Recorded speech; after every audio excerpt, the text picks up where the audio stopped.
So hello everyone, this is Paras and welcome to our YouTube channel Thinkless Coaching Classes.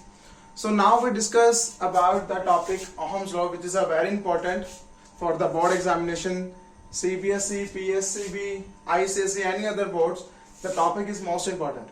So topic name is Ohm's law. Ohm's law क्या state कर रहा है बेटा?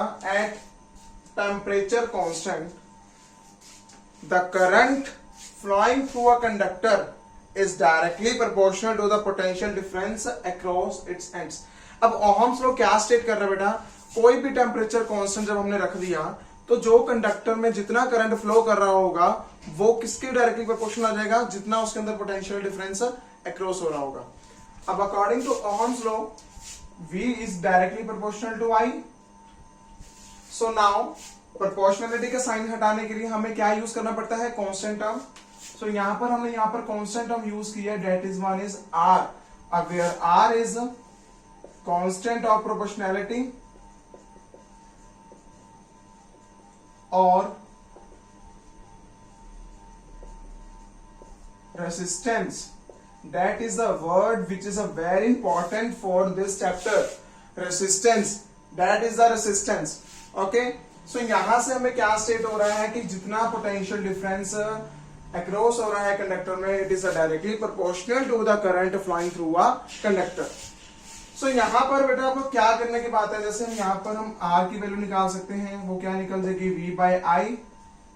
तो ये R की value निकल गई. तो रेजिस्टेंस की यहाँ पर डेफिनेशन क्या बन रही है? It is the ratio of the potential difference across its end and the current flowing through the conductor. So that is a resistance. अगर हम बात करें ओहम्स लॉ की, that one is V is equal to I R. अगर मैं यहां पर बेटा I को देखूं, V अपॉन R बन रहा है. इससे क्या स्टेट हो रहा है?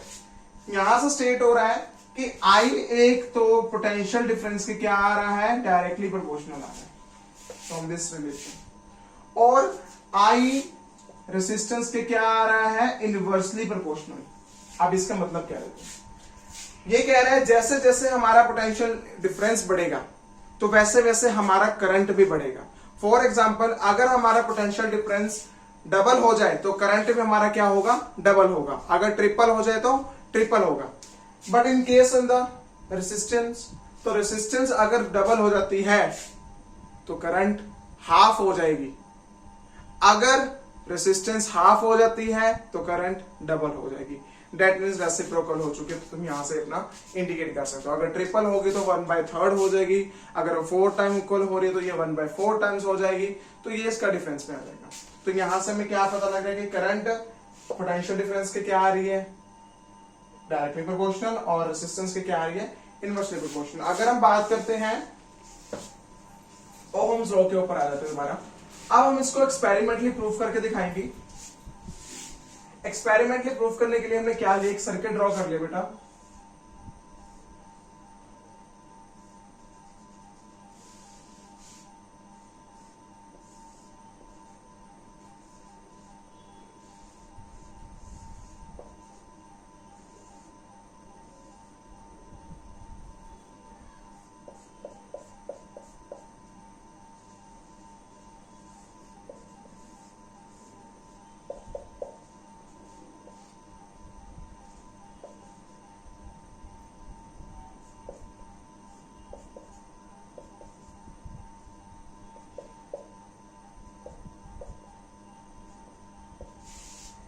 मैंने क्या किया बेटा? एक सर्किट ड्रॉ कर लिया.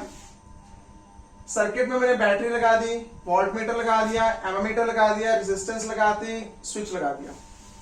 अभी तक कैसे करंट इसमें फ्लो करने रखो कि मैंने अभी तक स्विच ऑन नहीं किया. जब मैंने स्विच ऑन किया तो ये हमारा चार्ज कहां से फ्लो करेगा? Positive to negative. तो यहां से क्या इफेक्ट पड़ेगा?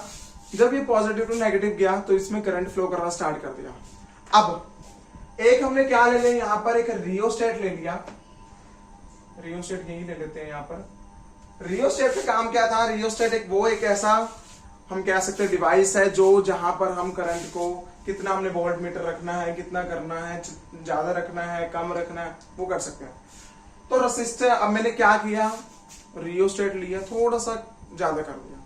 ठीक है, ये मेरे ऊपर डिपेंड है कि मैं ज्यादा कर रहा हूं या कम कर रहा हूं. अब मैंने क्या किया? जैसे जैसे मैंने वोल्ट मीटर की यूनिट बढ़ाई, रीडिंग बढ़ाई, 0 से मैं 1 लेकर गया, अभी तक 0 0 था तो करंट कोई फ्लो नहीं कर रहा था, ठीक है।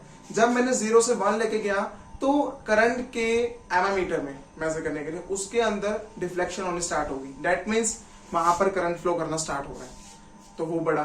चलो जी, अब यूनिट ले ली हमने, कह दिया कि 1 वोल्ट में कितने करंट फ्लो हो रहा है, मैंने कह दिया 0.1 मिली एम्पियर।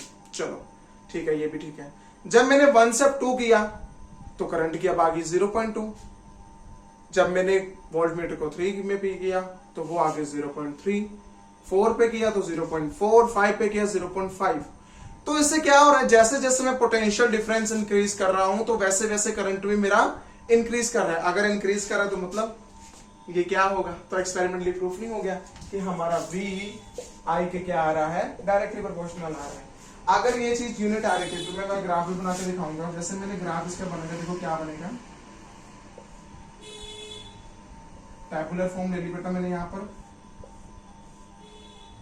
वोल्ट मीटर को जब मैंने 1 पर किया, 2 3 4, इसकी आई 0.1, 0.2, 0.3, 0.4। अब इसकी बारी आती है ग्राफ बनाने की। जब तुम इसका ग्राफ बनाओगे बेटा, यहां पर तुम्हारा वोल्ट, यहां पर तुम्हारा करंट, बनाओ 0, 0.1, 0.2, 0.3 एंड 0.4, 1 2 3 4। तो ये क्या बन रहा है, पॉइंट लगाया, ये पॉइंट लगाया, जब तुमने इसको मैच किया तो ये क्या बन रहा है, हमारा स्ट्रेट लाइन बन रहा है। तो दैट मींस यहां पर जो हमारा ग्राफ बनेगा between the V and I is straight line. तो यहां से याद रखना कि जो इसका ग्राफ बनेगा वो क्या बनेगा, स्ट्रेट लाइन बनेगा। तो ये तो तुम्हारा कंपैरेटिवली बेटा पूरा एक्सपेरिमेंटली प्रूफ तुमने करके आना, तुम्हें क्वेश्चन बन के आएगा state and explain Ohm's law with experimentally proof. तो तुमने आल्सो इसका ग्राफ भी बना के आना है, तुम्हें इसकी डेफिनेशन लिखनी है, इसका पहला पूरा इसका जो तुम्हारा फॉर्मूला बना है वो डिराइव करके दिखाना है, इसमें क्या क्या आया है, फिर एक्सपेरिमेंटली प्रूफ करके सर्किट बनाना है, सर्किट में तुमने क्या क्या यूज किया पहले उसके बारे में लिखो, फिर ये लिखो कि जैसे जैसे तुमने पोटेंशियल डिफरेंस की रीडिंग बढ़ाई तो वैसे वैसे करंट भी बढ़ रहा था। ऐसे 2-3 लाइंस वगैरह लिखकर तुमने एंड में क्या कहते हैं कि इससे क्या शो हो रहा है कि पोटेंशियल डिफरेंस करंट के क्या आ रहा है, डायरेक्टली प्रोपोर्शनल आ रहा है, और विच इज अ प्रूफ। तो यही तो हमें प्रूफ करके दिखाना था, फिर बाद में इसका ग्राफ प्लॉट कर देना, दैट इज योर आंसर। ये 5 मार्क्स में क्वेश्चन बन के आता था बेटा, तो ध्यान से करना है इस चीज को। अब ये तो था ओहम्स लॉ। अब इसमें हमने बात की थी रेसिस्टेंस के बारे में, है ना। अब हम बात करते हैं रेसिस्टेंस क्या होता है। रेसिस्टेंस के तौर पर अगर हम बात करेंगे, रेसिस्टेंस हमने क्या कहा था, R के साथ डिनोट किया था, इसका फॉर्मूला बना था V/I। तो ये V/I क्या बना था, ratio of the volt potential meter potential difference across its end to the current flowing through a conductor is called resistance। तो उस रेशियो को हम क्या कहेंगे, रेसिस्टेंस कहेंगे। अगर अब देखो, आप पहले इसकी निकालते हैं units. Volt meter that means potential difference की क्या होगी, V वोल्ट, करंट की क्या होती है, एम्पियर। तो इसकी क्या आ रही है, वोल्ट पर एम्पियर, और V/A। और अब इसको क्या कहते हैं, स्पेसिफिक नाम देना पड़ेगा, तो इसकी यूनिट आएगी ओहम। साइंटिस्ट कौन था, ओहम ने डिस्कवर किया, तो इसी के लिए इसका नाम ओहम्स के हिसाब से रखा। अब ये तो था तुम्हारे यहाँ पर रेसिस्टेंस की, तो मैं निकल गई ओहम। तो 1 ओहम किसके बराबर आएगा बेटा, ओहम का साइन एक होता है बेटा लाइक दिस, बेल टाइप में बनाना होता है, ये इसका ओहम का साइन है, तो ध्यान रखना ओहम को हम इसके साथ भी रिप्रेजेंट कर देते हैं, ठीक है। सो 1 ओहम तुम्हारा किसके बराबर आएगा, 1 volt upon 1 ampere. That means कि जितना तुम्हारा पोटेंशियल डिफरेंस कितना जा रहा है बेटा, जिसने हमने 1 वोल्ट पोटेंशियल डिफरेंस से क्रॉस एंड हो रहा है और उसमें 1 एम्पियर करंट भी फ्लो कर रहा है, उस रेशियो को हम क्या कहेंगे, ओहम। 1 ओहम कहेंगे, याद रखना इस चीज को, ठीक है। तो ये था तुम्हारा रेसिस्टेंस के ऊपर। रेसिस्टेंस के साथ साथ तुम्हें मैं ये एक चीज बता देता हूं, रेसिस्टेंस के साथ क्या आएगा। अब जैसे जैसे तुम्हें मैंने कहा क्या था, जैसे जैसे तुम्हारा करंट बढ़ेगा तो रेसिस्टेंस तुम्हारी क्या होगी, डिक्रीज होगी। मैंने क्या कहा था, I is directly proportional to resistance। That means जैसे जैसे तुम रेसिस्टेंस को इंक्रीज करोगे तो करंट क्या करेगा, डिक्रीज। अगर करंट को तुम इंक्रीज करोगे तो रेसिस्टेंस क्या करेगा, डिक्रीज। तो तुमने यहां से रखना है। अब एक बात आती है, इसमें बात करेंगे अब गुड कंडक्टर्स क्या होते हैं, गुड रेसिस्टर्स क्या होते हैं, गुड इंसुलेटर्स क्या होते हैं। अब कंडक्टर की बात तुम्हें सारी पता है। कंडक्टर तुम्हें पता है वो मटेरियल, वो सब्सटेंसेस जिसमें इलेक्ट्रिसिटी पास हो सके, तुम्हें पता है। अब गुड कंडक्टर्स का क्या मतलब, जो आइडियल के तौर पे यूज होंगे। अब ये वो सब्सटेंसेस या वो मटेरियल्स हैं जिसके अंदर रेसिस्टेंस बहुत ज्यादा कम हो, जिसमें वेरी लेस रिएक्टिव हो, लेस रेसिस्टेंस हो। जितना कम रेसिस्टेंस होगा उतना ही ज्यादा करंट फ्लो करेगा, तो इसीलिए कंडक्टर्स में हमेशा करंट ज्यादा फ्लो करता है एज कंपेयर टू इंसुलेटर। तो याद रखना कंडक्टर्स के क्या करेंगे बेटा, उनकी लो रेसिस्टेंस होगी, so that is known as a good conductor. For example ले लो, मेटल्स ले लो बेटा, मेटल्स में कोई भी ले सकते हो तुम, यहां पर लगा लो कोई भी, सिल्वर, गोल्ड, कॉपर, आयरन, तो तुम यहां पर एग्जांपल्स बहुत सारे ले सकते हो मेटल्स के हिसाब से, ठीक है ना, सिल्वर भी ले सकते हो। अब आ जाती बात गुड रेसिस्टर्स। गुड रेसिस्टर क्या होता है बेटा, जो रुकावट डालते हो, है ना, ये तो पता है ना रेसिस्टेंस का, मैंने मतलब बताया था रुकावट। तो गुड रेसिस्टर में क्या होगा बेटा, वो वेरी लेस रिएक्टिव थे, ये क्या होंगे, हाई रेसिस्टेंस। ये वो सब्सटेंसेस होंगे जिसके अंदर रेसिस्टेंस क्या हो, ज्यादा हो, that is a good resistance. For example alloy.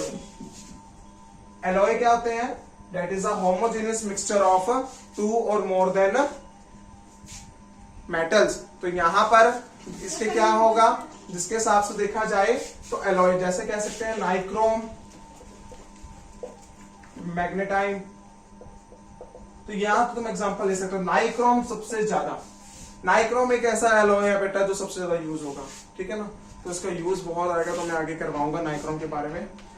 अब आ जाती है बारी गुड इंसुलेटर्स की। गुड इंसुलेटर क्या होगा, वो तो हाई रेसिस्टेंस हो गया। अब इसमें क्या होगा, गुड इंसुलेटर क्या होंगे बेटा, वेरी हाई रेसिस्टेंस, जो वो सब्सटेंसेस जिसके अंदर बहुत ही ज्यादा रेसिस्टेंस हो, that is a good insulator. अब गुड इंसुलेटर के एग्जांपल में तुम क्या एग्जांपल ले सकते हो, वुड, प्लास्टिक्स, तो तुम यहां पर ये मटेरियल के एग्जांपल ले सकते हो। तो ये तो थे तुम्हारे, उसके हिसाब से good insulators, good resistor, good conductor क्या क्या होते हैं। अब इसके बाद में क्या करेंगे, अब हम ओहम्स लॉ हमने कर लिया, रेसिस्टेंस के बारे में पढ़ लिया। अब हम करेंगे रेसिस्टेंस के फैक्टर कौन कौन से हैं।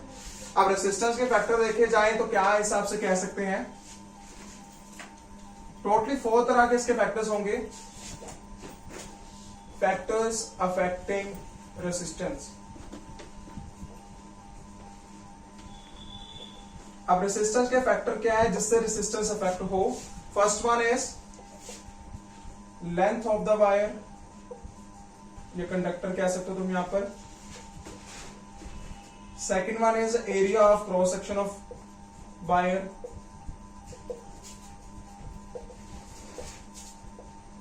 Third one is nature of the material and fourth one is the temperature. तो टोटली 4 फैक्टर्स हैं, उसके हिसाब से तुम यहां पर फैक्टर्स अपने कर सकते हो। अब बात करते हैं लेंथ के बारे में। तो यहां पर जो हमारा रेसिस्टेंस था सबसे पहले लेंथ के ऊपर डिपेंड कर रहा है ना, हमने ये कहा। लेंथ के ऊपर कैसे डिपेंड कर रहा है, अब ये बताता हूं मैं। जैसे जैसे रेसिस्टेंस बढ़ेगी, कैसे रेसिस्टेंस यहां पर लेंथ है क्या है, डायरेक्टली प्रोपोर्शनल है। क्या है, डायरेक्टली प्रोपोर्शनल। दैट मींस जितनी लंबी लेंथ होगी उतना ही रेसिस्टेंस ज्यादा होगा, और जितनी ही कम लेंथ होगी कंडक्टर की उतना ही कम उसमें रेसिस्टेंस होगा। तो यहां पर तुमने इसको फर्स्ट इक्वेशन मान लिया, समझ आ गया। अब सेकंड क्या है, मैंने क्या कहा था, area of cross section of wire. Area of cross section में क्या आ रहा है, इसमें रेसिस्टेंस हमारे एरिया के क्या आ रही है, इनवर्सली प्रोपोर्शनल आ रही है। मतलब जैसे जैसे तुम्हारे रेसिस्टेंस बढ़ेगी, कब बढ़ेगी, जब तुम्हारा एरिया क्या होगा, छोटा होगा। अब एक ले लो मोटी तार ले लो, एक बड़ी पतली तार ले लो, तो उसमें सबसे ज्यादा रेसिस्टेंस किसमें ज्यादा होगी, तुम्हारे एग्जाम से क्या होगी, जिसमें कम होगी, जो पतली होगी तो उसमें क्या होगी, रेसिस्टेंस ज्यादा होगी, मोटी तार में कम होगी। तो ये आ गई इनवर्सली प्रोपोर्शनल। सेकेंड इक्वेशन इसको मान लो, ठीक है ना। थर्ड मैंने क्या कहा था, nature of the material. Nature of the material में क्या कह रहे हैं, जैसे तुम्हारे उसके नेचर के ऊपर डिपेंड होगा कि वो क्या है। अगर कंडक्टर हुआ तो उसकी रेसिस्टेंस क्या होगी, बहुत ही कम होगी। अगर रेसिस्टर के तौर पे लेंगे तो उसकी हाई रेसिस्टिविटी होगी। फॉर एग्जांपल एलॉय ले लिया। अगर हम बात कर लेते हैं इंसुलेटर्स के बोर्ड वगैरह, तो उसकी रेसिस्टिविटी बहुत ही ज्यादा, रेसिस्टेंस सॉरी ज्यादा होगी, बहुत ज्यादा, तो वो डिपेंड आगे नेचर पे। अगर हम बात करें टेम्परेचर के ऊपर, टेम्परेचर पर क्या होगा, अब टेम्परेचर में अगर कंडक्टर है, जैसे जैसे उसका टेम्परेचर क्या करेंगे, इंक्रीज करेंगे, तो टेम्परेचर के इंक्रीज करने के साथ कंडक्टर की रेसिस्टेंस भी क्या करेगी, इंक्रीज करेगी। अगर हम बात करें इंसुलेटर की, तो उसमें क्या होगा, जैसे जैसे तुम क्या करोगे, उसका टेम्परेचर इंक्रीज करोगे तो उसकी भी रेसिस्टेंस इंक्रीज करेगी। But in case of semiconductor, but now that means resistor के तौर पर तुम कह सकते हो, तो यहाँ पर अब क्या करेगा, टेम्परेचर इंक्रीज करने के साथ रेसिस्टेंस कम होगी। तो ये केस है, इसका याद रखना। अब ये देखो हमने फ्रॉम फर्स्ट एंड सेकंड, अब इसको मैं रब कर रहा हूं, फ्रॉम फर्स्ट एंड सेकंड, क्या मैं इसको ऐसे लिख सकता हूं, R directly proportional to L by A, मैंने कंबाइन कर दी। अब तुम्हें पता है प्रोपोर्शनलिटी का साइन हटाने के लिए हम क्या यूज करते हैं, कांस्टेंट टर्म। अब यहां पर कांस्टेंट टर्म हमने यूज किया रो, दैट इज अ डेंसिटी, ये डेंसिटी का साइन होता है लाइक दिस, पी डाल के हमने इसको कर्व करना होता है थोड़ा सा, तो दैट इज अ साइन। तो ये रो है, तो यहां पर जो ये रो आया है that is a known as rho, और कांस्टेंट ऑफ प्रोपोर्शनैलिटी, और इसको हम कहते हैं resistivity, which is a very important. तो यहां से तुम्हारा क्या निकल जाएगा, रेसिस्टिविटी निकल जाएगा, ठीक है ना। तो ये तो तुम्हारा फैक्टर्स था रेसिस्टेंस के ऊपर, जिसमें हम रेसिस्टिविटी के बारे में पढ़ेंगे।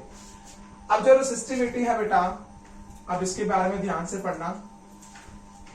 जो तुम्हारे अभी रिलेशन क्या किया हमने, R is equal to rho L by ए।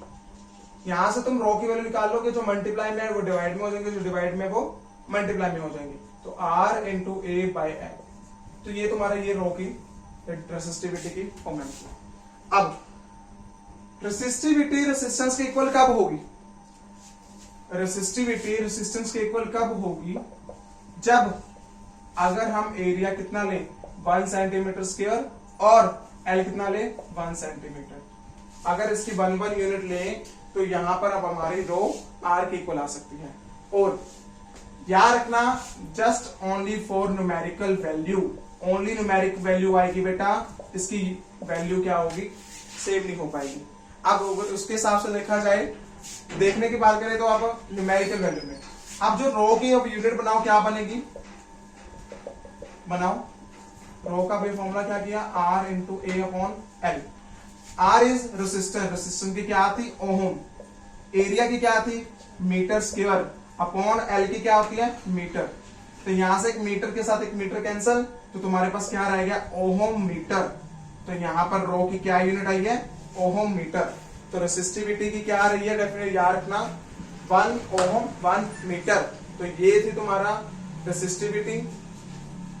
याद रखना रो और रेसिस्टेंस दोनों सेम नहीं है, दोनों सेम होने की ना वजह से तो ये जस्ट ओनली न्यूमेरिकल वैल्यू में सेम आ सकते हैं, बट नॉट इन यूनिट, ठीक है।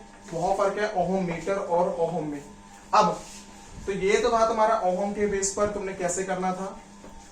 तो इसके साथ तुम्हारा रेसिस्टिविटी का टॉपिक जो है खत्म होता है। तो मैं न्यूमेरिकल्स आएंगे, न्यूमेरिकल्स हमारे मैं नेक्स्ट वीडियो में अपलोड करूंगा, और जो तुम्हारे इसके नोट्स होंगे जो मैं डिस्क्रिप्शन नोट में लिंक मिल जाएगा, तो तुम वहां से अपने गेन कर सकते हो। Thank you.